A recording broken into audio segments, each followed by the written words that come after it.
نحمد ون صلی اللہ رسول الکریم اما بعد فاعوذ باللہ من الشیطان الرجیم بسم اللہ الرحمن الرحیم۔ اس وقت ہم خاندان اہل بیت کی ایک عظیم عورت جو حضرت حسین رضی اللہ تعالیٰ عنہ کی بیٹی ہیں، حضرت زینب بنت حسین بنت علی رضی اللہ تعالیٰ عنہ، یہ ان کا مبارک مکان ہے۔ اور اس مکان کی صفات یہ ہے کہ یہ 7 مسجد منارتین ہے۔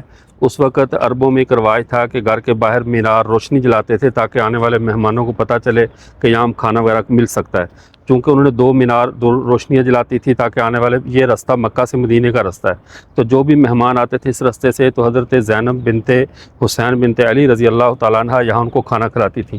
یہاں پہ ان کا یہ چولہے والا مقام ابھی تک، یہاں پہ ان کا چولہا یعنی جلتا تھا، تو یہاں پہ کھانا وغیرہ بنتا تھا اور تمام مسافروں کو یہاں پہ وہ کھانا وغیرہ کھلایا جاتا تھا، تو یہ ان کا مکان ہے۔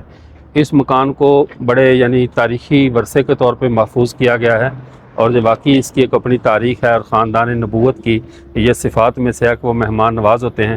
جیسے کسی نے کیا خوب کہا تھا کہ اہل بیت کی جو نبی کریم صلی اللہ علیہ وسلم خاندان ہے ان کی 3 صفات لازم ہوتی ہیں۔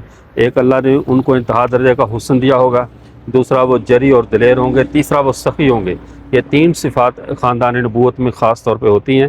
تو یہ حضرت زینب رضی اللہ تعالیٰ عنہ حضرت حسین کی جو ہے وہ کیا ہے بیٹی ہیں، اور حضرت علی رضی اللہ تعالیٰ کی پوتی ہیں۔ یہ ان کا مقام تھا اور یہ رستے کے اوپر تھا تمام مسافروں کو کھانا وغیرہ کھلانے کے لیے۔ جزاکم اللہ خیر۔ السلام علیکم۔